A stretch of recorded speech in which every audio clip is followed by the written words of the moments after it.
इस टॉपिक में हम राइट शिफ्ट रिंग काउंटर के बारे में पढ़ते हैं। फर्स्ट हम सर्किट डायग्राम बनाते हैं।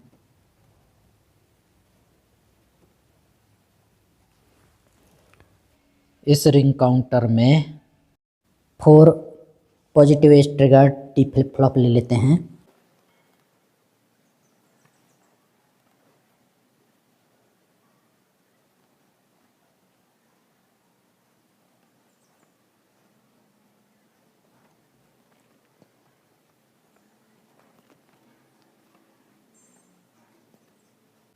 सभी फ्लिप फ्लॉप को सेम क्लॉक से कनेक्ट किया जाता है।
ये हमारा 4 बिट का राइट शिफ्ट रिंग काउंटर बन चुका है।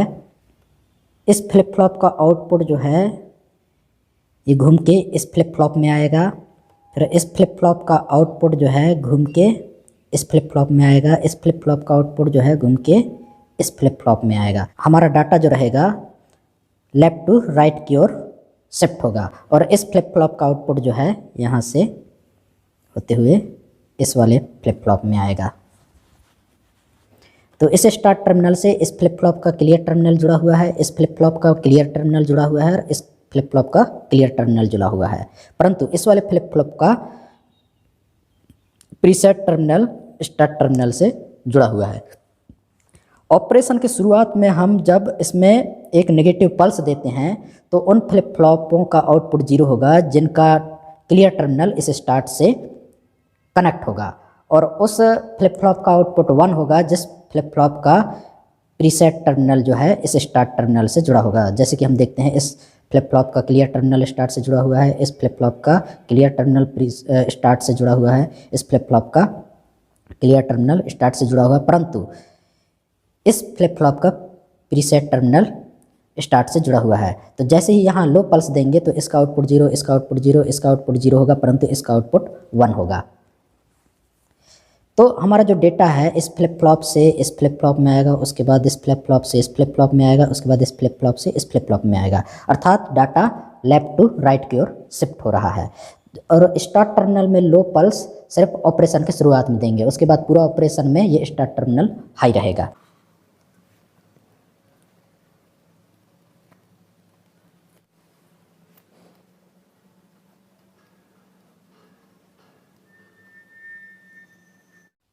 हमने राइट शिफ्ट रिंग काउंटर का डायग्राम पहले से बना रखा है।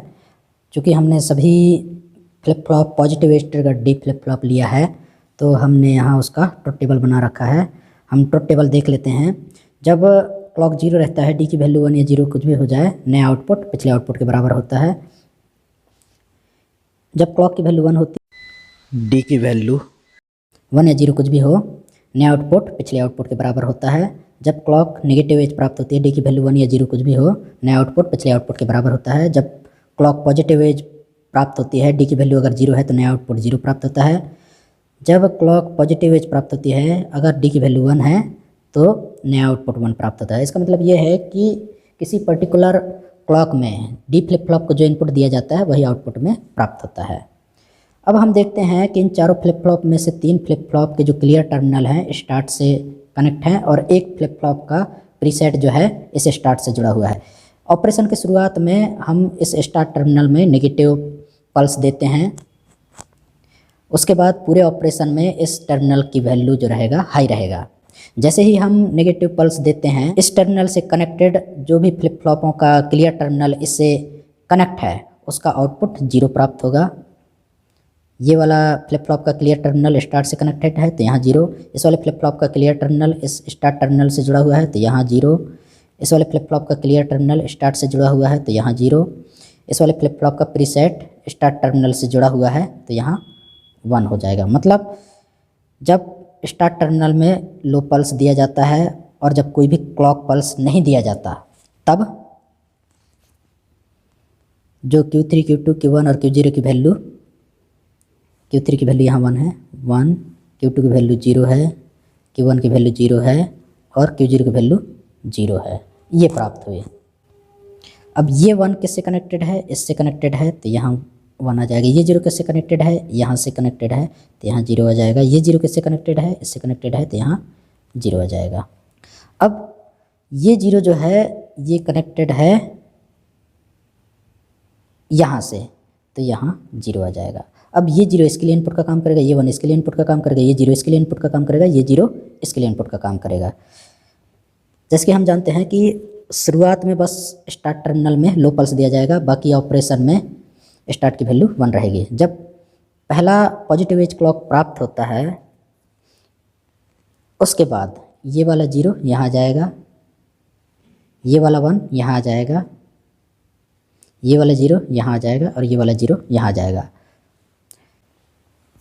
पहला पॉजिटिव एज क्लॉक के बाद Q3 की वैल्यू 0 प्राप्त हुआ, Q2 की वैल्यू 1 प्राप्त हुआ, Q1 की वैल्यू 0 प्राप्त हुआ और Q0 की वैल्यू 0 प्राप्त हुआ। अब देखिएगा ये वाला 0 किससे कनेक्टेड है, इससे, तो यहाँ वैल्यू 0 हो जाएगी। ये वाला 1 किससे कनेक्टेड है, इससे, यहाँ वैल्यू 1 हो जाएगी। ये वाला 0 किससे कनेक्टेड है, इससे, तो यहाँ 0 रहेगी। अब देखते हैं ये वाला 0 इसके लिए इनपुट का काम करेगा, ये वाला 0 इसके लिए इनपुट का काम करेगा, ये 1 इसके लिए इनपुट का काम करेगा, ये 0 इसके लिए इनपुट का काम करेगा। जब दूसरा पॉजिटिव एज क्लॉक प्राप्त होता है तब ये वाला 0 यहाँ आ जाएगा और ये वाला 0 यहाँ आ जाएगा, ये वाला 1 यहाँ आ जाएगा और ये वाला 0 यहाँ आ जाएगा।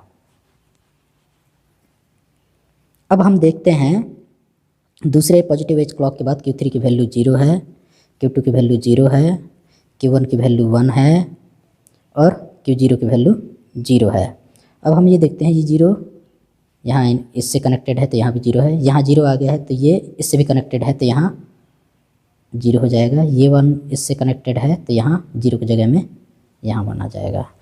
अब ये 0 इसके लिए इनपुट है, ये 0 इसके लिए इनपुट है, ये वाला 0 इसके लिए इनपुट है और ये वाला 1 इसके लिए इनपुट है।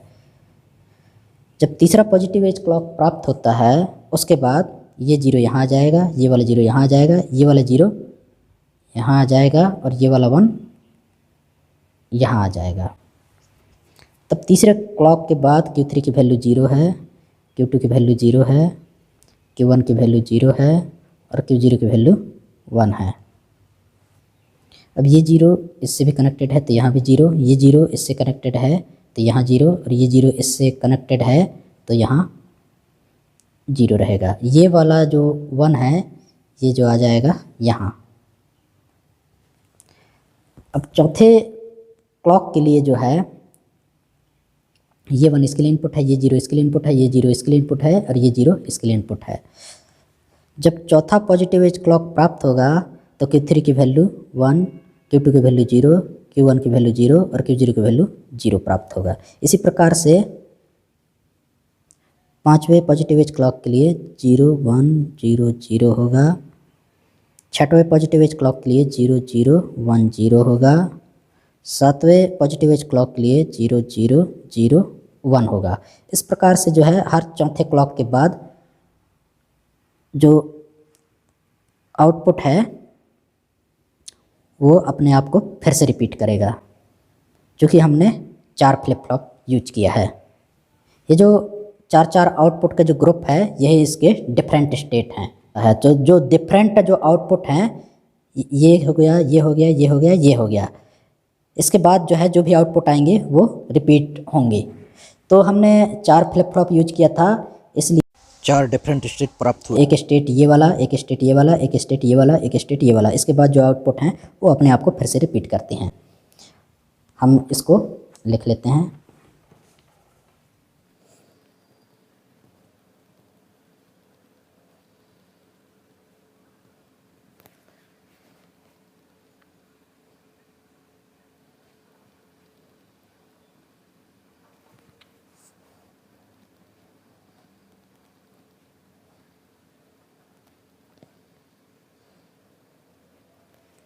हम टाइमिंग डायग्राम बना लेते हैं।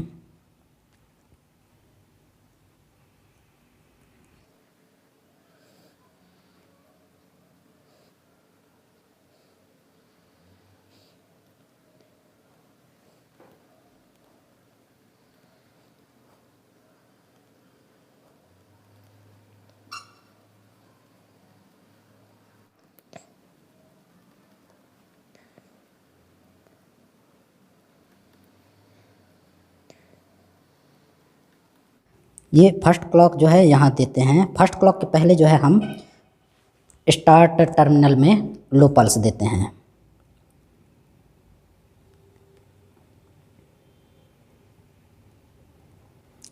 और पूरे ऑपरेशन में स्टार्ट टर्मिनल हाई रहता है।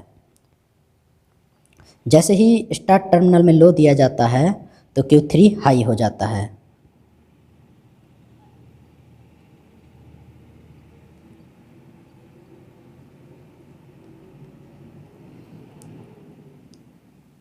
Q2 लो रहता है। Q1 लो रहता है और Q0 लो रहता है।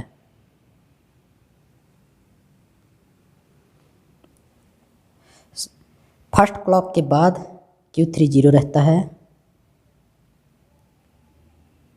Q2 1 रहता है,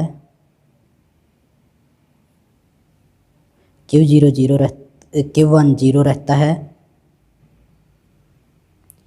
Q0 जीरो रहता है।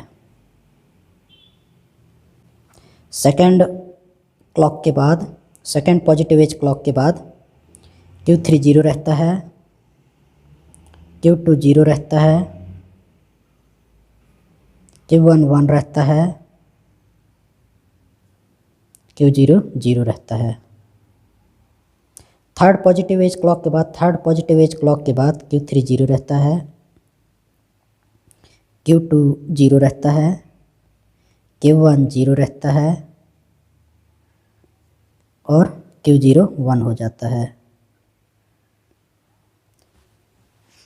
चौथा क्लॉक के बाद जो है Q3 फिर से हाई हो जाता है। इस तरीके से हाई हो जाएगा। Q2 जीरो रहेगा, Q1 भी जीरो रहेगा और Q0 जीरो रहेगा। इस तरीके से हम देखते हैं, जब स्टार्ट टर्मिनल में लो पल्स दिया जाता है तो Q3 1 होता है, Q2 जीरो रहता है, Q1 जीरो रहता है, Q0 जीरो रहता है। मतलब 1 0 0 0 रहेंगे। फिर फर्स्ट क्लॉक के बाद, ये वाला जो लाइन है, उस फर्स्ट पॉजिटिव एज क्लॉक के बाद Q3 zero, Q2 1, Q1 zero, Q0 zero रहता है। मतलब 0 1 0 0 रहता है।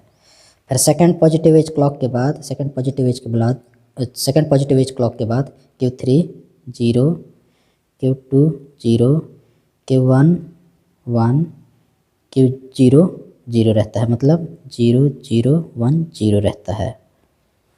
फिर थर्ड पॉजिटिव एज क्लॉक के बाद Q3 zero, Q2 zero, Q1 zero और Q0 1 होता है। मतलब 0 0 0 1 होता है।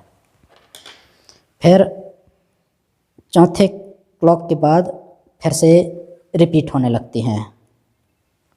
तो हमारे 4 फ्लिप फ्लॉप यूज किए गए हैं इस राइट शिफ्ट रिंग काउंटर में, तो 4 स्टेट मतलब 4 डिफरेंट आउटपुट हमको प्राप्त होंगे। उसके बाद जो आउटपुट हैं वो फिर से रिपीट होने लगती हैं। Thank you.